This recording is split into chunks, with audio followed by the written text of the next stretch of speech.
There is much we do not know for sure about Kim Jong Un, the supreme leader of the Democratic People's Republic of Korea, commonly known as North Korea or the DPRK. We don't know his age for certain. We don't know the number of children that he may or may not have. And most importantly, we do not know whether or not he is, at this time, incapacitated or deceased. But some things cannot be hidden from TV cameras, even the cameras of North Korean state TV. We know he's extremely overweight and has continued to put on weight over the last couple of years.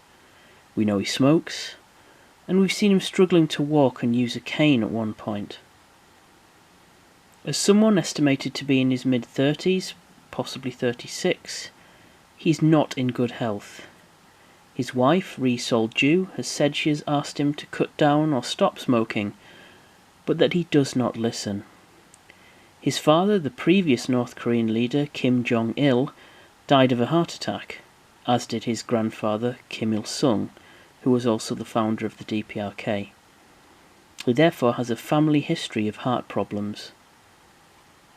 With his height of 5 feet 7 inches and his weight estimated to be around 300 pounds, his body mass index would be 45, which would mean he's extremely obese. While few may have pity for Kim Jong Un, his role probably generates a fair amount of personal stress. As the supreme leader, he may be all-powerful, but he also constantly needs to balance competing demands, including keeping the elites and military on his side, and as well as maintaining the cult of personality that surrounds him and his family to the general population, all while improving the economy and trying to circumvent sanctions on trade.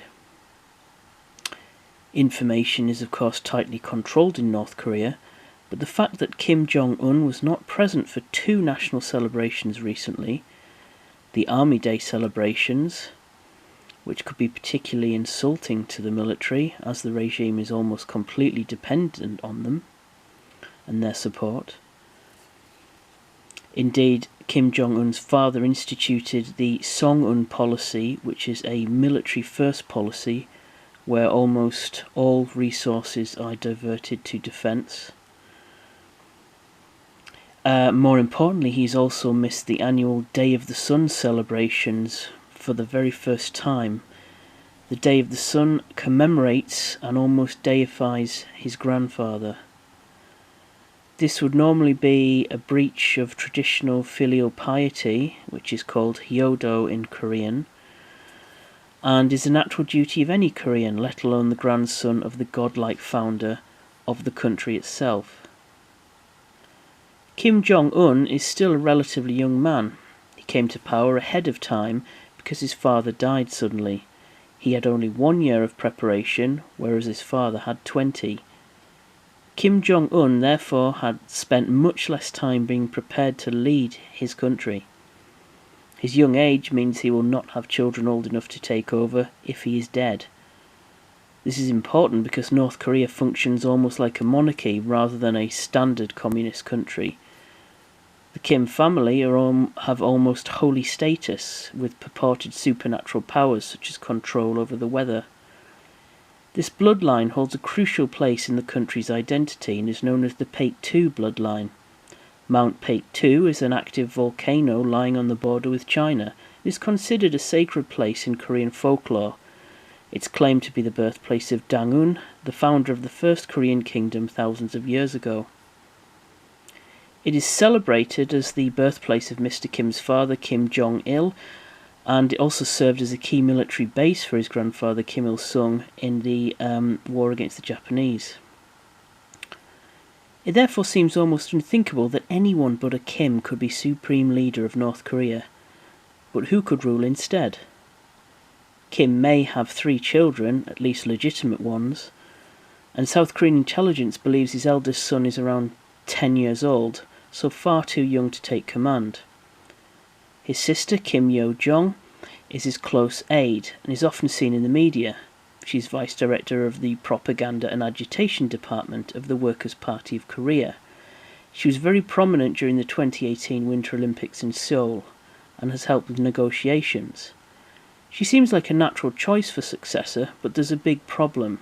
She's a woman, and a relatively young woman at that. While North Korea pays lip service to communist ideals of sex equality, it is still highly patriarchal and traditional in nature, and Confucian notions of hierarchy and family still remain. North Korea is communist, but culturally it is highly nationalistic, also ethnically nationalistic. Could she take over temporarily as a regent while Kim Jong Un's sons come to maturity? Perhaps, but it seems unlikely. If the patriarchal military will not follow a woman, why would they do so even for an interim period that is likely to last several years? Kim Jong Un's half-brother, Kim Jong Nam, who was first choice to take over after Kim Jong Il, is no longer in the picture. He was assassinated in Malaysia using a nerve agent, possibly because he was advising the CIA, or merely because he insulted the regime and was once a potential rival. Kim Jong Un does have another elder brother in the country named Kim Jong Chul, but he was rejected for being too feminine or weak by Kim Jong Il. Apparently he wrote poetry as a young man about how he longed for world peace and he'd like to fight terrorists with the action star Jean-Claude Van Damme. He also used to balk at executions, apparently. Kim Jong-chul does not involve himself in politics and apparently leads a quiet life in the capital Pyongyang, where he plays guitar in a band and is a big fan of Eric Clapton. However, there were reports he did lead the arrest of his uncle Jang Song-taek, who was later executed, so he may still be a significant part of the regime and is therefore the only adult male with the sacred Paektu bloodline in the country. Other candidates include any of Kim Jong-un's uncles,